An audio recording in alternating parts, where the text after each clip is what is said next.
ஊடக நண்பர்களுக்கு வணக்கம். தமிழகம் முழுவதும் ஒரு புதிய எழுச்சி அலை தேசிய ஜனநாயக கூட்டணிக்கு ஆதரவாக வீசிக்கொண்டிருக்கிறது.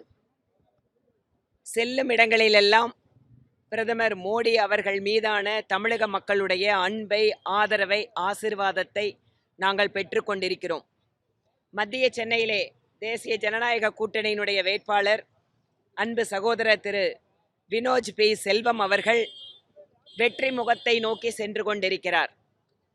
சென்னையினுடைய ஒட்டுமொத்த மக்களும் கடந்த காலங்களில் இயற்கை பேரிடர்கள் வரும்போதெல்லாம் தங்களை எப்படி திராவிட முன்னேற்ற கழகம் துயரத்தில் தத்தளிக்க வைத்திருக்கிறது என்பதை புரிந்து கொண்டிருக்கிறார்கள்.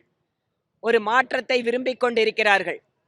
ஒரு படித்த, மக்கள் சேவையில் நாட்டம் இருக்கின்ற, மிக நீண்ட காலம் அரசியலிலே மக்களுக்காக பணியாற்றி கொண்டிருக்கக்கூடிய இளைஞர் திரு வினோஜ் பி செல்வம் மாதிரியான நபர்களுக்கெல்லாம் பாரதிய ஜனதா கட்சியில் இடம் இருக்கிறது. இந்த கட்சியில தான் பார்க்க முடியும், யார் எந்த ஜாதி பின்னணி என்பதை பார்க்காமல் யார் திறமையானவர்கள், யார் மக்களுக்காக சேவையாற்றக்கூடியவர்கள் என்று பார்த்து வாய்ப்பு வழங்கக்கூடியது பாஜக என்பது இப்போது இந்த வேட்பாளர் வாயிலாக நிரூபிக்கப்பட்டு கொண்டிருக்கிறது. திராவிட முன்னேற்ற கழகத்தினுடைய கூட்டணியினுடைய வேட்பாளர், இந்த தொகுதி என்பது அவர்களுடைய பரம்பரை தொகுதியை போல வாரிசு அரசியல் என்பதற்கு மிகச்சிறந்த உதாரணமாக இந்த தொகுதியை சார்ந்த வேட்பாளர் இங்கே இருக்கிறார். மக்களுக்கு காண கிடைக்காதவர், மக்களுடைய துயரங்களில் எப்போதும் பங்கேற்காதவர், தேர்தலின் போது மட்டுமே மக்களுக்கு தலையை காட்டுபவர் என்றிருக்கின்ற ஒரு பக்கம் ஒரு வேட்பாளர், இன்னொரு பக்கம் கூட்டணி பலமான கூட்டணி தான். ஆனால் அந்த வேட்பாளர் ஆளையவே காண மத்திய சென்னையில். இன்று பட்டி தொட்டி எங்கும் சிறு சிறு சந்து பொந்துகளில் எல்லாம் கூட தாமரைக்கு மக்கள் ஆதரவு தர காத்து கொண்டிருக்கிறார்கள். வெகு நிச்சயமாக மத்திய சென்னை என்பது தாமரை மலரக்கூடிய இடமாக இருக்க போகிறது. இங்கு இருக்கக்கூடிய நம்முடைய வேட்பாளர் இளைஞர் திரு வினோத் செல்வம் அவர்களுடைய குரல் பாராளுமன்றத்தில் நிச்சயமாக ஒலிக்கும். பாரத மீண்டும் மீண்டும் மீண்டும் மூன்றாவது முறையாக பிரதமராக நரேந்திர மோடி அவர்கள்தான் வரப்போகிறார். அதில் எந்த மாற்றமும் கிடையாது. அப்படி பிரதமர் மோடி அவர்கள் வருகின்ற பொழுது சென்னையினுடைய நீண்டகால பிரச்சனைகளுக்கு மட்டுமல்ல, சென்னை என்பது ஒரு சர்வதேச நகரமாக மாற்றுவதற்கான மிகப்பெரிய வாய்ப்புகளை, அதற்கான முதலீடுகளை கொண்டு வருவதற்கு தகுதியான நபர் நம்முடைய வேட்பாளர் திரு வினோத் செல்வம் அவர்கள். அவர்களுக்காக ஆயிரக்கணக்கான இளைஞர்கள், தன்னார்வலர்கள் களத்திலே பணியாற்றி கொண்டிருக்கிறார்கள்.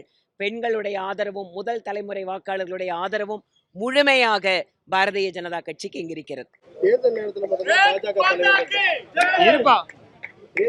மட்டும்தான் பாஜக தலைவர்கள் தமிழகம் வராங்க அப்படின்ற ஒரு குற்றச்சாட்டு மத்திய திரு தயாநிதி மாறன் அவர்கள் அவரை நினைச்சவர் பதில் சொல்லிட்டார் போல இருக்கு. அப்பப்போ இப்படியே பார்லிமெண்ட்ல தலை காட்டுறாரோ அந்த மாதிரி எங்களுடைய மத்திய அமைச்சர்கள் தமிழகத்திற்கு கடந்த ஒரு வருடத்தில் மட்டும் 90% அமைச்சர்கள் குறைந்தபட்சம் ஒரு முறை அல்லது 2 முறை வருகை தந்திருக்காங்க. அதெல்லாம் யாருக்கு தெரியும்னு கேட்டால், அமைச்சர்கள் இங்கெல்லாம் என்ன பண்ணுறாங்க, என்ன திட்டத்தை தொடக்கி வைக்கிறாங்கன்னு தெரிஞ்சவங்களுக்கு தான் தெரியும். இவர் மாதிரியே அங்கங்கே அப்படியே வெளியில் போயிட்டு எப்பாவது ஒரு தடவை தலையை காட்டுறவங்களுக்கெல்லாம் அது தெரியாதுங்க. அதனால் அவங்களோட உலகம் அப்படிங்கிறது தனி உலகம்.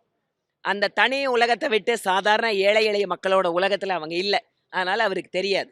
அதிமுக கூட்டணியில பாஜக இல்லைனாலும் இப்பவும் அதிமுக பாஜக கள்ள உறவுல இருக்காங்க அப்படின்ற மாதிரி ஒரு குற்றச்சாட்டு. நாங்க என்ன சொல்றோம், அதிமுகவும் திமுகவும் சேர்ந்து பிஜேபியை தோக்கடிக்கிறதுக்காக அவங்க 2 பேரும் உறவுல இருக்காங்கன்னு நாங்க சொல்றோம்.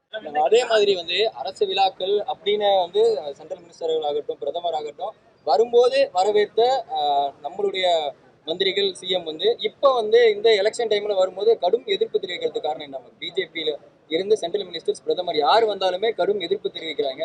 அதற்கான காரணம் என்ன? அதாவது திராவிட முன்னேற்ற கழகத்தோட மாநில அரசு தான் பிரதமரை ஒவ்வொரு முறையும் முக்கியமான நிகழ்ச்சிகளுக்கெல்லாம் கூப்பிட்டாங்க. அப்போ அவங்களோட விழாவுக்கு பிரதமர் வந்தால் அவங்களுக்கு பிரயோஜனம் இருக்கு. ஏன் செஸ் ஒலிம்பியாடு சர்வதேச ஈவெண்ட்டு தமிழ்நாட்டில் நடக்கும்போது பிரதமர் வேணும். ஏன் இவங்களோட கௌரவம் வேணும், இவங்க மரியாதை வேணும். அதே மாதிரி விளையாட்டு போட்டிகள் நடத்தும் போது மத்திய அரசாங்கத்திலேருந்து பணம் வேணும், அதனால பிரதமர் வேணும். இப்போ தேர்தலுக்கு வந்தால் திமுகவோட அத்தனை ஊழல், வாரிசு அரசியல் இதெல்லாம் மக்கள்கிட்ட சொல்றோம்ல, அதனால அவங்களுக்கு வந்து எதிர்ப்பு தெரிவிக்கிறாங்க. மேடம், இன்னைக்கு 4 கோடி ரூபாய் தேர்தலில் பறக்கப்படையினர் பிடிச்சிருக்காங்க. அது பாஜக வேட்பாளர் நயினா நாகேந்திரன் அவருக்கு சொந்தமானதாக ஒரு புகார் வந்து இருந்திருக்கு. இது தொடர்பாக திரு நயினா நாகேந்திரன் அவர்கள் எனக்கு அதுல எந்த விதமான சம்பந்தம் இல்லைங்கிற விளக்கத்தை கொடுத்துட்டார். Okay ma'am. அதே மாதிரி வந்து இதற்கு முன்பாக வந்து நாடாளுமன்ற உறுப்பினராக பதவியில் இருந்த ஒவ்வொருத்தருமே, அதாவது குறிப்பாக சென்னை எடுத்துக்கிட்டீங்க அப்படின்னா, போற தொகுதி எல்லாத்துலயுமே வந்து மக்களுடைய எதிர்ப்பு வந்து அதிகமா இருக்குது. ஸோ அதை பத்தி எங்க போனாலும் கருப்பு கொடி காட்டுறாங்க. திராவிட முன்னேற்ற கழகத்தோட முக்கியமான நபர்கள், தலைவர்கள் போகின்ற பொழுதே இந்த நிலைமைனா, சாதாரணமாக இருக்கின்ற வேட்பாளர்கள் மேல எவ்வளவு கோபத்தை காட்டுவாங்க மக்களுங்கிறத புரிஞ்சுக்கோங்க. இன்றைக்கு சென்னை முழுக்க திராவிட முன்னேற்ற கழகத்தின் மீது கடுமையான கோபத்தில் மக்கள் இருக்கிறார். அதனால இந்த கடுமையான கோபம் என்பது நியாயமான கோபம். இந்த நியாயமான கோபம் அப்படிங்கிறது பாரதிய ஜனதா கட்சிக்கும் மோடி அவர்களுக்கும் ஆதரவாக மாறிக்கொண்டிருக்கிறது. நன்றிப்பா. பாதகம் செய்பவரை கண்டால் நாம் பயங்கொள்ளலாகாது பாப்பா.